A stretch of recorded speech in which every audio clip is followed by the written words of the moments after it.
मनोवती कहती वहाँ तो गजमोती चढ़ा करके रोज भोजन करती ही थी। वहाँ से पुनः कहते हैं अब ये कहाँ हम चलें। तो मनोवती कहती है कि देखो पीहर में या आपका ससुराल में रहना ज़्यादा अच्छा नहीं है, हम लोग चलते हैं अपना भाग्य आजमाएंगे। और वो चलते चलते धीरे धीरे करके और 11 उपवास कर लेती है मनोवती। और अयोध्या के पास ही जो रतनपुरी तीर्थ है, रौनाही, आप लोगों ने दर्शन किए होंगे, यहाँ से केवल 27-28 किलोमीटर है, भगवान धर्मनाथ की जन्मभूमि। वहाँ आकर के उसके साथ तो चमत्कार हो जाता है। और वो तो बहुत बड़े राज जमाई बन जाते हैं। एक प्रतिज्ञा पुस्तक है, जरूर जरूर लेना और उसको पढ़ना, बड़ा अच्छा सामाजिक उपन्यास है। डर से एक सेठ जी ने झूठ बोला और उसका फल क्या निकला। वे जो जिनके यहाँ गजमोती के सोने चांदी के भंडार भरे थे, वे नियम की निंदा के कारण एकदम भिखारी बन गए। भिखारी बन गए, अपना घर मकान दुकान सब उनको बेचना पड़ा और कटोरा लेकर के भीख मांग रहे थे। वो सोच रहे थे कि क्या हुआ। आखिर हेमदत्त सेठ की सेठानी कह रही थी हम लोगों ने जो पुण्यात्मा बेटा और बहू थे, हमने उन्हें घर से निकाल दिया, इसीलिए हमारे ऐसे दिन आए हैं। प्यारी बहनों भाइयों, ये सच्चा कथानक हमें बताता है कि हमें नंबर 1 तो भय में आकर के धर्म स्थान में दिए गए दान के प्रति झूठ बोला। दान मतलब पूजा करने के लिए जो नियम लिया गया था, और नियम की निंदा की। किसी के नियम की कभी निंदा नहीं करना। नियम की निंदा करने के कारण वे दर दर के भिखारी बन गए। पूज्य माता जी हमारे बीच में पधार गई हैं, वंदामी माता जी, सब लोग वंदामी कर लें। और पूज्य ज्ञानमती माता जी ने उस उपन्यास को लिखा है। इन्होंने बचपन में दर्शन कथा, शील कथा पढ़ी और उसको अपने शब्दों में निबद्ध किया। इतना रोमांचक उपन्यास है, अगर उसको पढ़ते पढ़ते आपकी आंखों में आंसू नहीं आए, समझो आपने उस उपन्यास को नहीं पढ़ा। और आपकी आंखों में आंसू आ गए, समझो सच में पढ़ लिया। तो कभी आप जीवन में किसी की नियम की निंदा नहीं करेंगे। तो यहाँ पर चल रहा था कि सत्यव्रत की भावना में भय से भी कभी असत्य नहीं बोलना। यदि आप पूरे न्याय पर हैं, धर्म पर हैं, सच बोल रहे हैं, तो कभी नहीं उसको छोड़ना।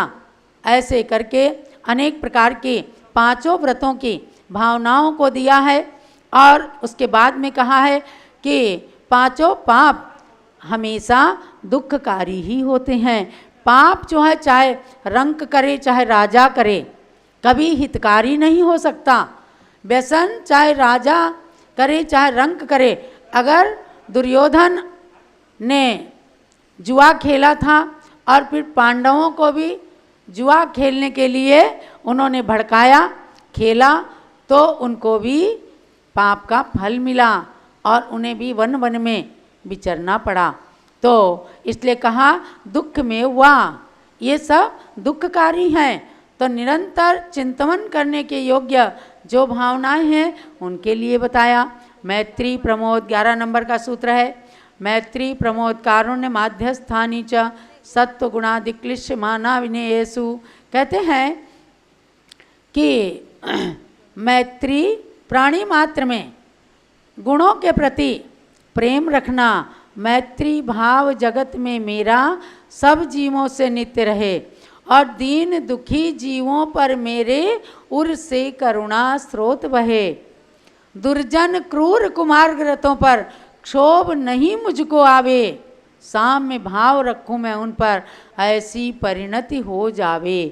वरना मेरी भावना के ये शब्द पढ़ तो लेते हैं और गुण नहीं पाते। प्राणी मात्र में मैत्री हो और जब दीन दुखी जीवों को देखें तो एकदम करुणा का स्रोत उमड़ पड़े। और हम जो है अविनय, जो हमारे प्रति विपरीत भाव रखें, हमें कोई गाली दे रहा है, कोई अपमान कर रहा है, कोई किसी प्रकार से अपने को कष्ट दे रहा है, तो ऐसी शक्ति मिले कि भगवान ऐसों के प्रति हम माध्यस्थ भाव रखें, उनसे बदला लेने की भावना न रखें।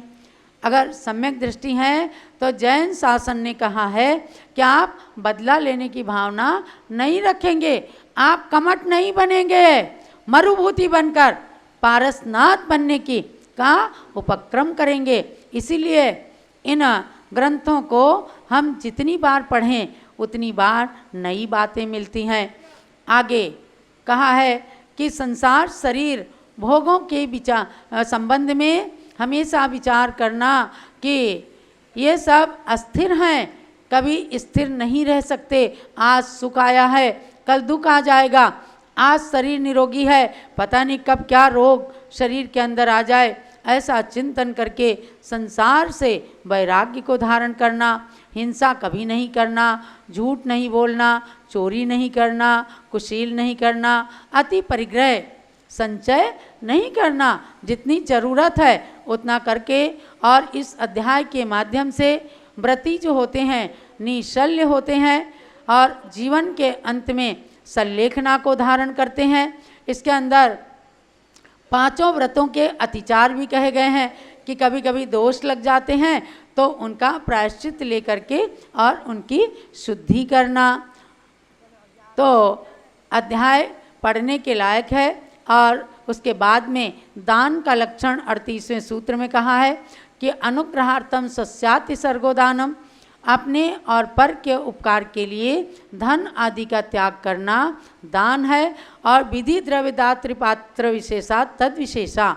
अंतिम सूत्र के माध्यम से उमा स्वामी आचार्य कहते हैं कि जब विधि अच्छी होती है, अपनी चढ़ाने की विधि, द्रव्य की शुद्धि होती है, द्रव्य शुद्ध होता है, दाता बहुत अच्छे भाव वाला होता है, पात्र अच्छे होते हैं। जिनेंद्र भगवान जैसे जहाँ पात्र हों, जहाँ मुनिवर जैसे आहार के पात्र हों, और जहाँ अपनी विधि नवधा भक्ति हो या पूजन में खूब भाव लग रहे हैं, खूब संगीत आदि के द्वारा भाव लगा करके कर रहे हैं, तो उसमें विधि में उसके फल में बहुत विशेषता आ जाती है। इसलिए इन सब चीज़ों को जान करके गुणवान बनना, अवगुणों का त्याग करना और अपने मानव जीवन को समुन्नत बनाने के लिए अशुभ आश्रव से बचना, मन वचन काय की स्थिति को अच्छी बनाना, ताकि कर्म आए तो शुभ कर्मों का आश्रव हो। यही इस अध्याय का सार है। इति श्रीमद् उमा स्वामी विरचिते मोक्ष शास्त्रे सप्तमोध्याय समाप्ता। जलो आचार्य श्री उमा स्वामी महाराज की, तत्वार्थ सूत्र ग्रंथराज की। अब हमारे बीच में पूज्यगण्य ज्ञानमती माता जी विराजमान हुई हैं। वे अपना आवश्यक विशेष संबोधन आज आप सभी भक्तों को प्रदान करेंगी। 4:08 है। अब आपने इशारा किया, 15-20 मिनट आप बार बार यूँ कर रही थी। ओम नमः सिद्धेभ्यः। ओम नमः सिद्धेभ्यः। ओम नमः सिद्धेभ्यः। ओम नमः सिद्धेभ्यः। ओम नमः सिद्धेभ्यः। ओम नमः सिद्धेभ्यः। भव्यात्माओं, श्री गौतम गणधर वाणी की 7वें अध्याय में हमने जो विभक्त किया, संक्षेप में हम आपको सुनाए। सुदम में औसंतो ई खलु सम्रेण भगवता महावीरेण महाकश्यपेन सब्बनुना सबलोकदर्शिना सदेवासुर मानसस्य लोयस्य आगति गति चौणोवादमादि। सब लोये सब जीवे सब भावे सब्बम समम जानन्ता प्रसन्नता विहरमाणेन समणाणम पंचमहावदानी सम्मम धमो उद्देशदानी आदि। यानी श्री गौतम स्वामी कहते हैं कि हे आयुष्मंतो सुनो, हे आयुष्मंतो सुनो, हे आयुष्मंतो मैंने सुना है। क्या सुना है? किनसे? भगवान महावीर से। कौन से भगवान महावीर? जो तत्काल में विहार कर रहे हैं, विहार कर रहे हैं और सब जीवों को संबोधित कर रहे हैं। ऐसे भगवान विहर माने न, जानंता प्रसन्नता, सारे लोक को, तीनों लोकों को जानते देखते हुए केवल ज्ञानी है, और केवल ज्ञान के द्वारा सारे विश्व को तो जान रहे हैं, सारे लोक अलोक को जान रहे हैं, देख रहे हैं और विहार कर रहे हैं। आप समझो कि विहार कर रहे हैं मतलब गौतम स्वामी भगवान के प्रथम गणधर थे। ये चतुर्थकालीन वाणी है, आप हमेशा ध्यान रखें इस शब्दों से। और वो कहते हैं विहार माने न, जो विहार कर रहे हैं उन्होंने श्रवण धर्म का उपदेश दिया, जो 5 महाव्रत, रात्रि भोजन त्याग, 6ठा अणुव्रत आदि और 25 भावनाएं और उत्तर गुण आदि के सहित सम्यक प्रकार से मुनि धर्म का उपदेश दिया है। आगे चल कर के 28 मूल गुण के नाम बताते हैं। बहुत सी बातें इसमें हैं। इसमें जो है 25 भावनाएं हैं। ये मैंने पाक्षिक प्रतिक्रमण जो हम हमेशा 15 दिन में करते हैं, 14 या अमावस्या या पूर्णिमा, इनमें विधान है कि चतुर्दशी अथवा अमावस्या अथवा पूर्णिमा को पाक्षिक प्रतिक्रमण करना, और 4 महीने में चातुर्मासिक और 1 वर्ष में वार्षिक प्रतिक्रमण आता है हमारा मुनि और आरिकाओं का। आषाढ़ शुक्ला पूर्णिमा को वर्ष पूरा होता है, और श्रावण कृष्णा एकम से नया वर्ष शुरू होता है जैन धर्म के अनुसार। अनादि निधन वर्ष आषाढ़ शुक्ला पूर्णिमा को समाप्त होता है और श्रावण कृष्णा एकम से शुरू होता है। ध्यान रखें, ये नोट कर लेंगे सब लोग दिमाग में। और एक बात कहते हैं वो, जो सारो सब सारे सो सारो एस गोयम सारम झाड़ंती नामेन सब बुद्धेहिम देशिदम। अपने आप अपने नाम का लेते हुए कहते हैं कि हे गौतम सभी संसार में, सभी सार में भी सार है तो क्या है, तीनों लोकों में, सारे संसार में, सारे विश्व में, सभी सार में भी सार है। सार में भी सार निकालेंगे तो क्या है, हे गौतम वो सार है ध्यानंती, सारम ध्यानंती नामेन, जो ध्यान नाम से कहा गया है वो सार है। ध्यान नाम से कहा गया है वो सार है। ऐसा सब बुद्धेम देशदम, सभी सर्वज्ञ भगवंतों ने कहा है। अब ध्यान रखिए आप। आज हमने सुबह अरहम का ध्यान कराया था। कभी हम 3 लोग का भी ध्यान कराते हैं, कभी पिंडस्थ पदस्थ रूपस्थ आदि का ध्यान करते हैं, कराते हैं, कभी ओम का ध्यान करते हैं, कभी ह्रीम का ध्यान करते हैं, कराते हैं। समझे? आप पारस चैनल के माध्यम से अगर सुनते रहेंगे, नियम करके जाएंगे सब लोग कि सुबह 6 बजे से 7 बजे तक पारस चैनल रबर से देखें, सब काम छोड़कर। समझे? पूजा पाठ आदि भगवंतों की भक्ति सब थोड़ा आगे पीछे कर ले, क्योंकि ये समय, ये अवसर आपके लिए अमूल्य है। आज वैज्ञानिक साधनों का सदुपयोग पारस चैनल के माध्यम से, जनवाणी चैनल के माध्यम से आप लोग कर रहे हैं। विदेश में भी लोग कर रहे हैं मोबाइल आदि के माध्यम से। विदेश में भी, अमेरिका में भी हमारे अभी डॉक्टर जीवन प्रकाश जैन गए हुए हैं अमेरिका में, वहाँ पर प्रवचन कर रहे हैं। कल रात्रि में यहाँ तो रात्रि थी, वहाँ की रात्रि थी और यहाँ दिन था। दिन के लगभग 9 बजे उनका फ़ोन आया कि माता जी का आशीर्वाद सब लोग चाहते हैं, मंदिर में पूजा पाठ हो रहा है। और वो जो है वहाँ बोले 11 बजा है रात का, तो बोले कि सुबह आपका प्रवचन वो लोग चाहते हैं। आज शाम को शायद 7 बजे, आज शनिवार को 7 बजे हमारा प्रवचन होगा उनके लिए। और वो लोग जो है वहाँ पर अपने दिन में 9:30 बजे सुनेंगे। यहाँ हम 7 बजे करेंगे और वो दिन में हमारे यहाँ रात में 7 बजे करेंगे, और दिन में वो 9:30 बजे सुनेंगे वहाँ सब मंदिर में बैठ करके। वहाँ 10 लक्षण धर्म का प्रवचन चल रहा है, और डॉक्टर जीवन प्रकाश जी का कई बार जा चुके हैं, विदेश में जाते हैं, वहाँ प्रवचन सुनाते हैं 10 दिन का। एक बार हमारे रविंद्र कीर्ति जी भी गए थे, विश्व शांति शिखर सम्मेलन हुआ था। वहाँ पर सारे विश्व के गुरु हर संप्रदाय के उपस्थित हुए थे, करीब 72 देशों के। और उसमें सब में एक चर्चा आई थी, बहुत पुरानी बात है, यहाँ सन 2001 की बात है। तो यहाँ पर हमने विश्व शांति वर्ष घोषित किया था और विश्व शांति महावीर विधान भी हमने बनाया था। ये जो विश्व शांति विधान महावीर का आप कर रहे हैं, तो वहाँ पर विश्व शांति शिखर में चर्चा आई कि अगर विश्व में शांति होगी तो अहिंसा से ही होगी। ये कहाँ हुआ निर्णय? अमेरिका में, विदेश में 72 देशों के विद्वानों ने और साधुओं ने मिलकर निर्णय दिया था कि अगर विश्व में शांति होगी तो अहिंसा से ही होगी। और हमने भी विश्व शांति शिखर सम्मेलन में हमारे उस समय रामनाथ कोविंद जी थे, उनको बुलाया था और उनसे उद्घाटन कराया था। उन्होंने भी कहा था कि विश्व में शांति होगी तो अहिंसा से। और प्रतिभा देवी सिंह पाटिल भी आई थी, जब राष्ट्रपति थी, तो उन्होंने भी ये शब्द कहे थे कि विश्व में अगर शांति होगी तो अहिंसा से ही होगी। इस बात को ध्यान में रखो।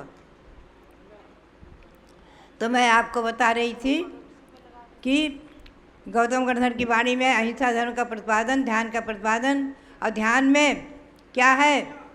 अहिंसा परमो धर्मः, ये मुख्य रूप से ध्यान है, हमेशा ध्यान रखो। और इसका ध्यान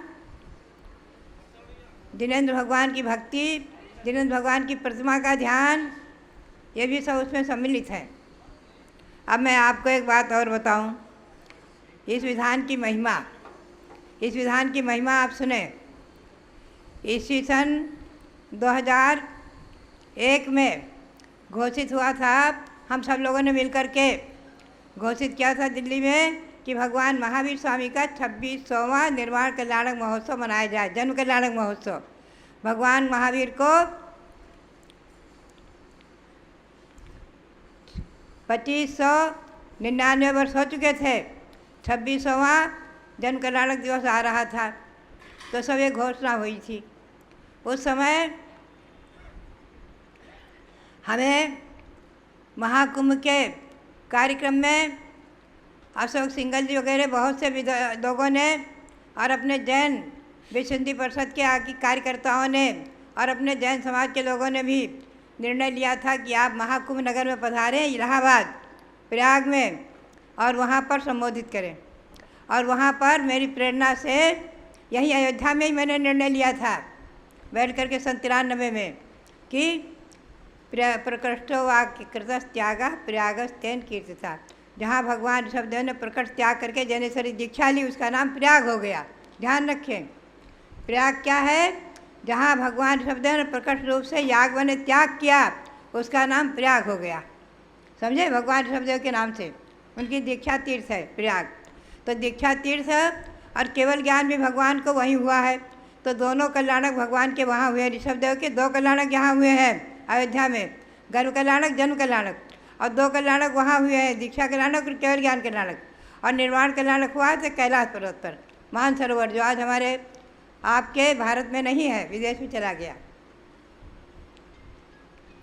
तो उस समय मैंने भावना बनाई, एक दिन भगवान महावीर का ध्यान करते करते मेरे मन में आया कि भगवान महावीर स्वामी के 2600 जन्म कल्याणक महोत्सव में 2600 अर्घ से सहित एक विधान बनाया जाए, 2600 मंत्र जिसमें हो। और इन मंत्रों में जो रहस्य भरा हुआ है, एक एक मंत्र में इतना गूढ़ रहस्य है, इतना अर्थ भरा हुआ है कि हम भी जब पढ़ते हैं तो इतना आनंद आता है, इतना आनंद आता है कि हम कह नहीं सकते। इतना मनन चिंतन होता है, एक एक शब्दों में महान अर्थ भरे हुए हैं, अनंत अर्थ गर्भित हैं, बहुत अर्थ सहित हैं। इसके अर्थों का प्रवचन अगर हम करें तो वर्षों लग जाएं, एक एक मंत्रों का अर्थ कर कर के प्रवचन करें। बहुत सुंदर अर्थ भरा हुआ है इसमें। धार्मिक अर्थ तो है ही है, राजनीति भी भरी हुई है, छिपी हुई है, भगवान ऋषभदेव के द्वारा बताई हुई। वो क्या है? देखो, भगवान ऋषभदेव के समय तो 3 ही दंड थे। हा माँ धिक। कोई अपराध करे तो कहना हाँ तूने गलत किया, बस वो सुधर जाता। माँ मत करना, सुधर जाता। धिक तुझे धिक्कार हो, सुधर जाता। और कोई दंड नहीं था। चक्रवर्ती भरत ने अनेकों फिर दंड स्थापित किए धीरे धीरे, और फिर और अनेक राजाओं ने स्थापित किए, समझे। तो उस समय एक इसमें एक मंत्र आया है, देखो प्रश्न 72 पर एक मंत्र आया है। ओम ह्रीं राज्यावस्थायां प्रजाभ्यः आय षष्ठ भाग कर याचना व्यवस्थापकाय स्वर्ग मोक्ष यांचा फलप्रदाय नाथ गुण समन्विताय श्री महावीर जिनेन्द्राय अर्घ्यम निरूपयामि स्वाहा। ये पहला मंत्र है, इस पेज 72 पर पूजा पांचवी पूजा में पहला मंत्र है। क्या है कि राज अवस्था में आपने प्रजा के लिए क्या उपदेश दिया कि आमदनी का छठा भाग राजा टैक्स में लेवे, कर में लेवे। कर यानी टैक्स आज जो लगाते हैं, उसमें आमदनी का छठे भाग की व्यवस्थापित हुई थी। और स्वर्ग मोक्ष यांचा फलप्रदाय, स्वर्ग और मोक्ष की जो याचना है हमारी, हम स्वर्ग नहीं चाहते हैं, मोक्ष चाहते हैं, लेकिन स्वर्ग तो मिलेगा ही मिलेगा, बिना मांगे मिलेगा, क्योंकि डायरेक्ट मोक्ष नहीं मिलेगा, नहीं स्त्री पर्याय से, नहीं से पंचम काल में पुरुषों को भी मोक्ष नहीं मिलेगी, उत्तम संवनन नहीं है। चतुर्थ काल में मोक्ष होता है, और चतुर्थ काल में भी स्त्री पर्याय से मोक्ष नहीं, दिगंबर जैन परंपरा में स्त्री मुक्ति नहीं है, ध्यान रखें। तो स्वर्ग मोक्ष यांचा फल प्रदाय, स्वर्ग मोक्ष की जो याचना है उसके फल को प्रदान करने वाले नाथ, आप नाथ गुण से समन्वित हैं, अर्थात भगवान को नाथ कहा है ना। आप ध्यान रखें, एक बात मैं बीच में और बता दूं, आजकल कुछ पंडित, कुछ विद्वान, कुछ साधु भगवान के पंच कल्याणक में, जन्म कल्याणक में भगवान को कुमार कहते हैं, और दीक्षा लेने के बाद सागर लगा देते हैं। जैसे आदिनाथ भगवान मुख्य हैं अगर विधिनायक, तो उनसे कहेंगे आदि कुमार, फिर कहेंगे आदि सागर, फिर कहेंगे केवल ज्ञान हो जाए तो आदिनाथ। ये गलत है, 100% गलत है, बहुत गलत है। भगवान का इसमें एक मंत्र आया है, भगवान का नाम इंद्र सुमेरु पर्वत पर रखता है, इंद्र ही भगवान का नाम सुमेरु पर्वत पर रखता है, और वही नाम रहता है। ऋषभ देव तो ऋषभ देव, अजितनाथ तो अजितनाथ, वो बचपन से ही नाथ हैं, गर्भ में आने के पहले 6 महीने पहले से ही नाथ हैं, जब ही रत्नों की वृष्टि होती है। निर्वाण महोत्सव में एक महिला ने कह दिया, पुस्तक लिख दी कि भगवान को कुमार कहना, सागर कहना, नाथ नहीं कहना पहले। और भगवान तो हम और आप जैसे ही तो थे। हमने कहा क्या आपके जन्म के 6 महीने पहले रतन बरसे थे? क्या आपके जन्म के 6 महीने पहले से माता की सेवा करने के लिए श्री देवियाँ आई थी? तो घबरा गई, बोली नहीं माता जी, नहीं नहीं नहीं। तो हमने कहा वो तो गर्भ से ही नाथ हैं, गर्भ से ही देव हैं, गर्भ से ही भगवान हैं। उन्हें भगवान भी कहा है, आदि पुराण में, महापुराण में उन्हें जन्म से ही भगवान कहा है। भगवान शब्द जन्म से ही आया है, ध्यान रखें। और मैंने इस पर एक लेख भी फिर निकाला था विद्वानों के लिए।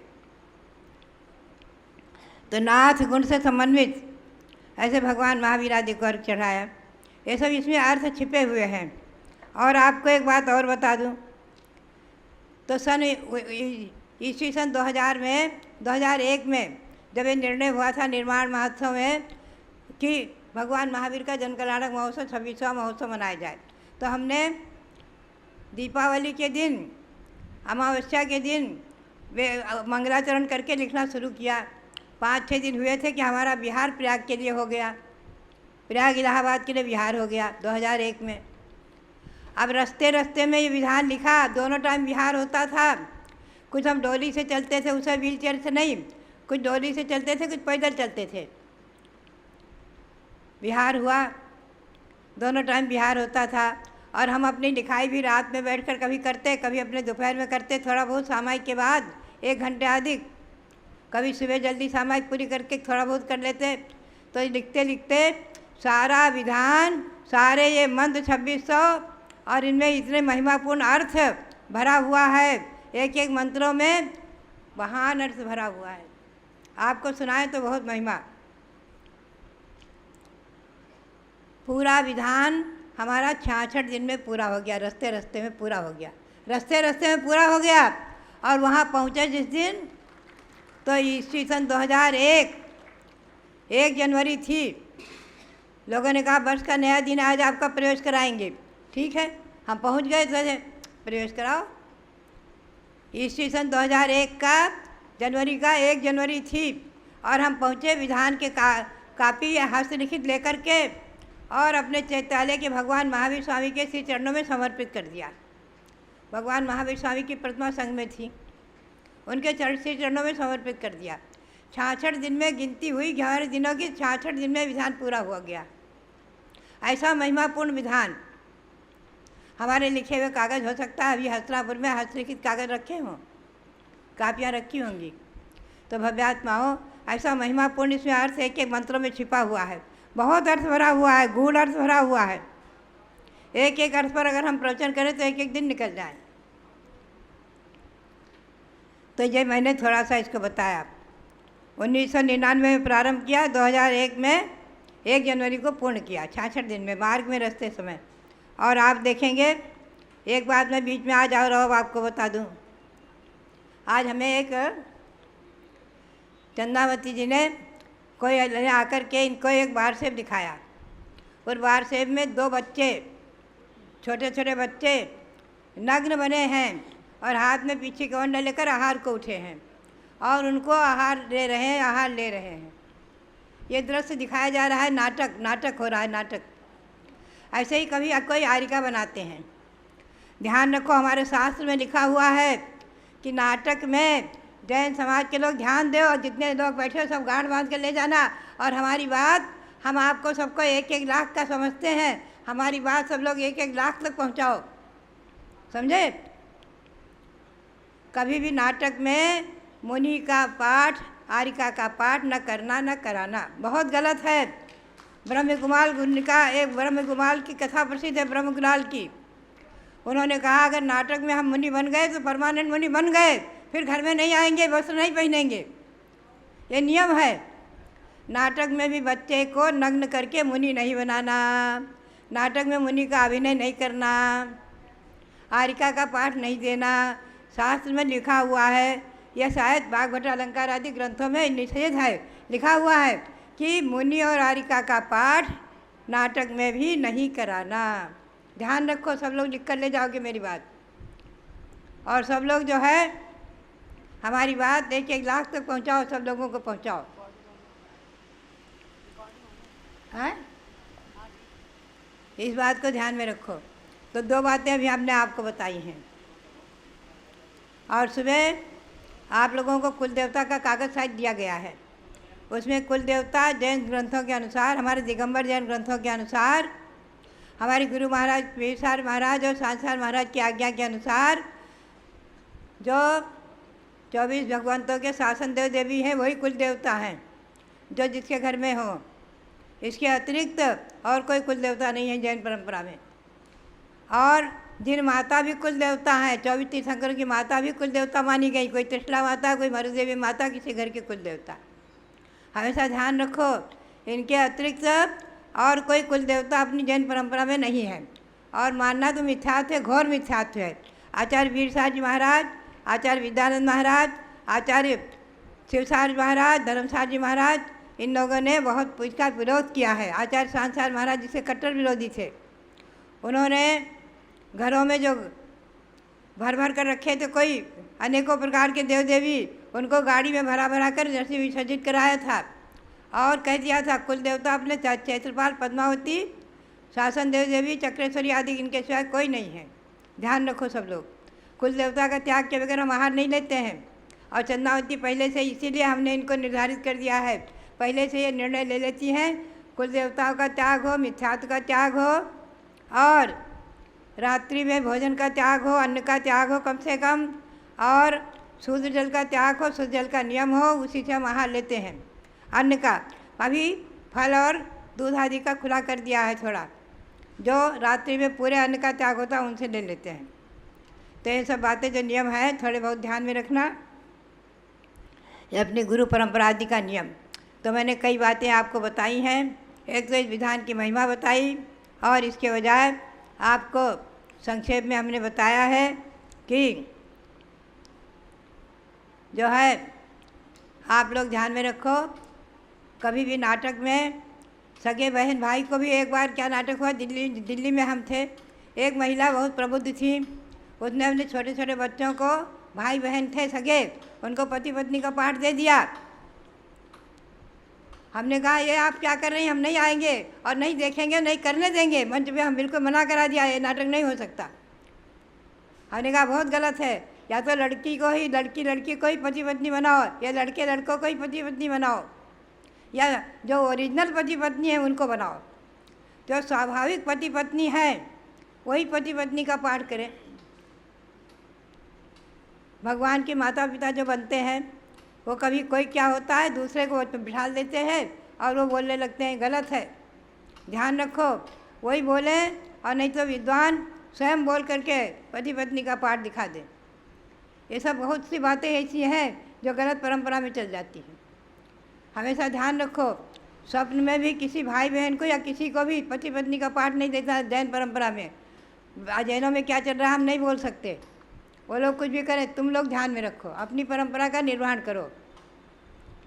नाटक में भी कभी किसी को पति पत्नी जो स्वाभाविक पति पत्नी हैं उन्हीं को बना लो। हमारे यहाँ कोई भी नाटक मंच पर होता है तो ये नियम लागू रहता है। ऐसी बहुत सी बातें हैं जो हमें आप लोगों को बतानी है, क्योंकि हम समझते हैं कि हमारे यहाँ आने वाले 700 जन्मभूमि अयोध्या में विधान करने वाले एक एक व्यक्ति हमारे लिए 1-1 लाख के बराबर है, हज़ारों के बराबर है। हमारी बात को स्वयं पालेंगे और अपनी अगली पीढ़ी में सिखाएंगे और आगे भी अपने प्रचार प्रसार भी करेंगे। इसीलिए हम किसी बात को प्रचारित करते हैं। तो ये सब बातें हमारी ध्यान में रखना। और भी कुछ बातें हैं तो हम आपको समय पाया कर कल सुनाएंगे, और कल भी आपको हम इस विषय में कुछ नए बातों पे ले चलेंगे। तो ये आपका आज उत्तम तपोधर्म मंगलमयी हो और दशलक्षण पर्व 700 जन्मभूमि मंगलमयी हो।